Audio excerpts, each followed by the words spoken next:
I live in California, so when I bought my Vtrux, I needed to get it to pass smog. I thought that since the original GM system is still intact, I would just be able to show up at a smog station and it would pass. I did also tell myself, though, if I did run into any hiccups along the way, I was going to try as hard as I could to do it above board and legally. I did succeed with that, but it wasn't easy.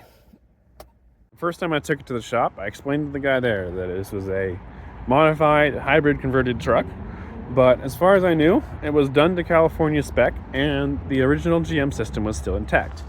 He took a pretty in-depth look around the truck, looked at all the exhaust equipment that's been rerouted but is still all there, and eventually said, all right, let's do this. If my computer passes it, you're good to go. So we hook it up to the machine and he starts the test. It pulls all the data from the vehicle, runs some checks with the engine at idle, and then the test says rev the engine and hold it within a certain RPM range. But you can't directly control the engine on the Vtrux. The throttle pedal controls the electric drivetrain motor. The gas engine is just controlled by VIA's computer. He did say that generally hybrids don't have to do this, but to California, this isn't a hybrid. It's still a regular GM truck. So he had a couple other customers waiting, so he told me to just come back once I had figured out how to get it to rev, and we could try again. So here's the technique I've found in order to get the engine to rev when needed at the smog station. So first things you need the battery to be low enough that the engine turns on without being commanded to it. You might be able to get away with using M mode, but I wouldn't count on it. And then, so the goal is basically drain the battery enough that the engine needs to rev a bit to keep it topped up. And so I do this by cranking the AC and then driving the truck back and forth with, generous use of the brakes to waste as much energy as possible, such that eventually you get the engine to rev up and top up the battery. You need to drive forward back and forth like this while in the smog bay. So you only get a smog shop that'll let you do this and has a cable long enough.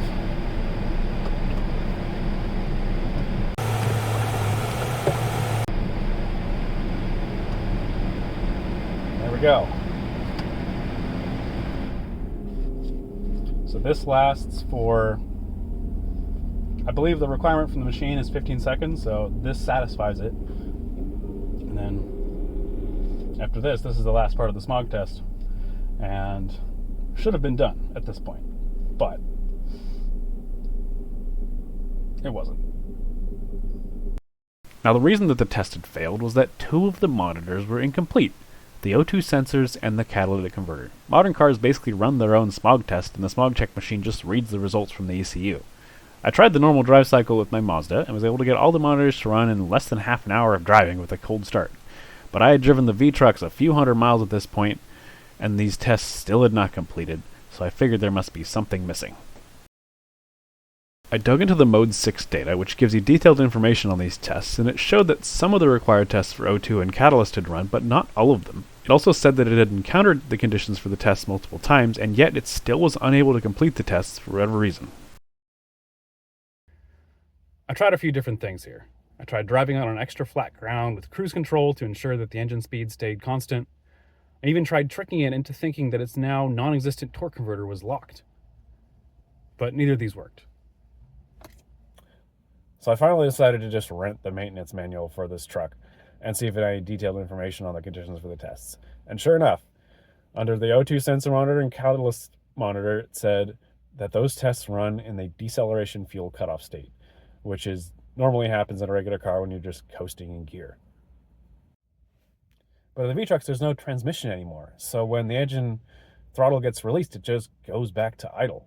So which explains what I was seeing in that data, where if you're driving on the highway, the engine's running, and then the Vtrux releases the throttle, normally that would be the condition to start the decel fuel cutoff state test. But instead it starts the test, and then the engine falls to idle because nothing's keeping it up to speed, and then the test doesn't finish.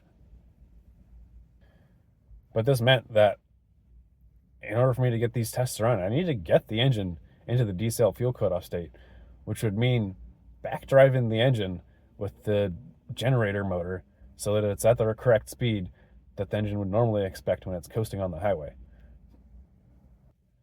So what this means is, with very little information, all I had was the knowledge of where the CAN buses are on the truck, and no idea what any of the messages on them meant. I had to go find the message with the command to the generator motor, and then modify it to do what I needed in the right circumstances.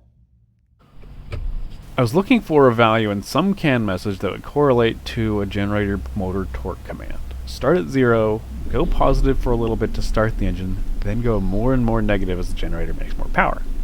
I found this value in message 51. Strangely, it was represented as an unsigned number centered at the middle of its range instead of a signed number, but it seemed plausible enough, so I rigged up the truck in order to modify that message.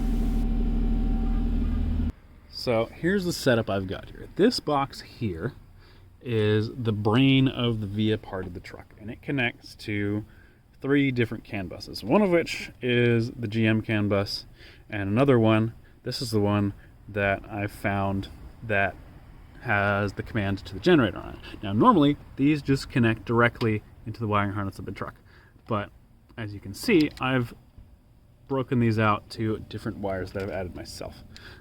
So the GM one actually didn't end up being necessary, but my first attempt at this had something to do with the transmission.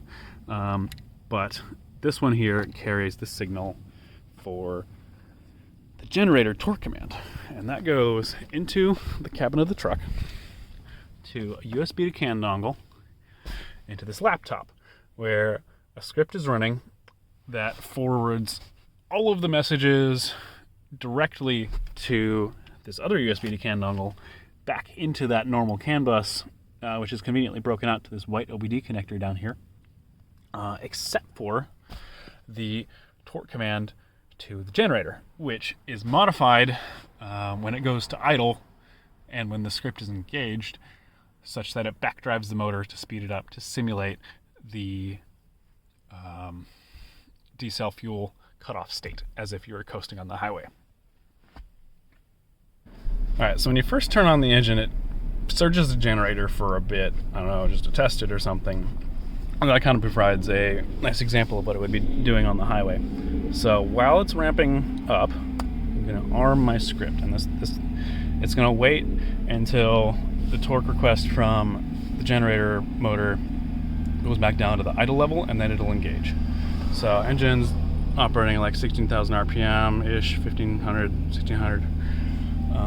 And so once the generator stops generating, it should happen in a few seconds. There we go. So hear that. It's a little bouncy around, but now it's being backfed by the generator motor. Now I'm going to disengage it.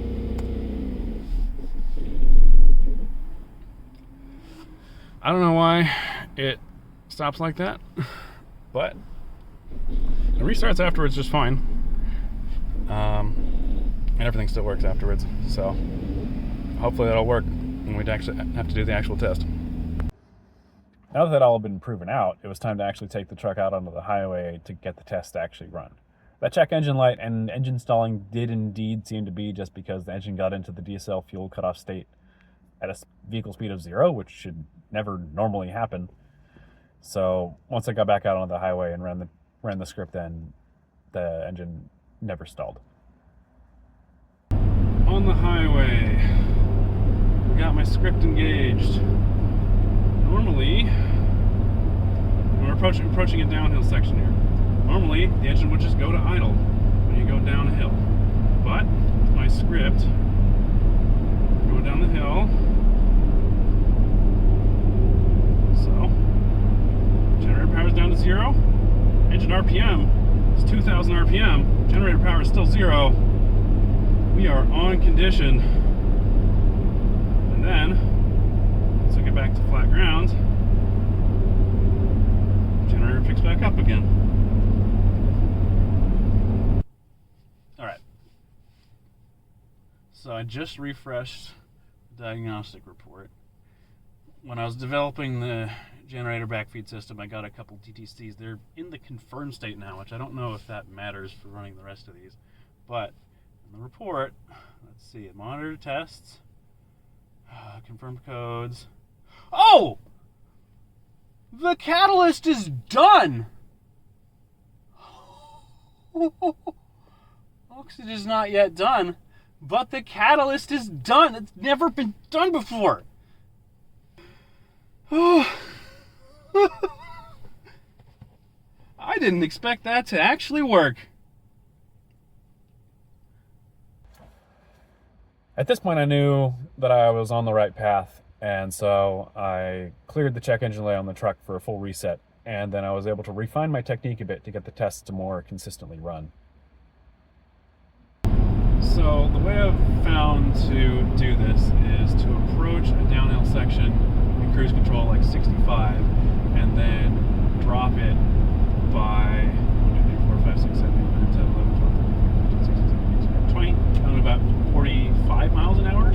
And that'll, since the test runs about 40 miles an hour, and that'll give it the most time while the engine's idle.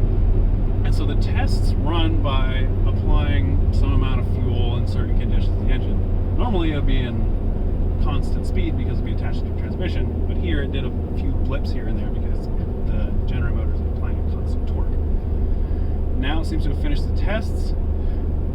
It's now just at a constant speed as it's been back driven. So I'll accelerate back up, and then the script will see the command from the VIA controller to go back into normal generator mode, and hopefully that's it.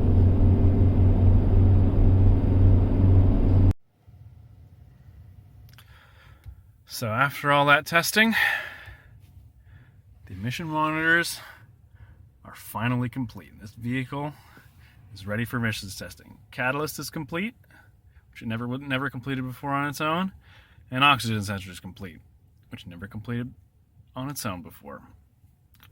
So as long as I don't get another random check engine light on the way to the shop tomorrow, I should be good to go. So I went back to the smog shop the next day, but he was on vacation.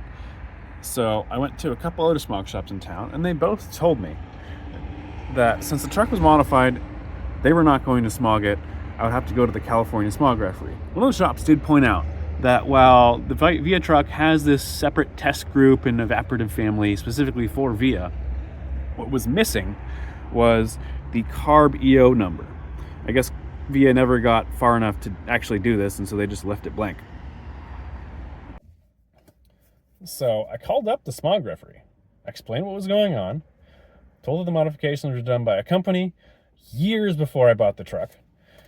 I previously got it tested, but the monitors weren't ready yet. They asked for the VIN, looked up in their system, and they saw the record of that test where the monitors weren't complete. And they wouldn't make an appointment for me. They just told me to go back to that smog station that tested it first. So I did what I was told. I waited until the next week when the guy got back from vacation, repeated the same drive back and forth strategy, and now that my monitors were actually complete, it passed. And the whole process of the DMV was a breeze, and then I was done. So it is possible to get a VIA Vtrux smogged without trying to do anything dirty. I don't know how lucky I got, and I don't know how it would go if I did have to take this to the referee, but it worked out in the end. I have my plates, and maybe in a couple years I'll need to do the same thing again, but I don't know. Call it a success. Thanks for watching, and have a good one.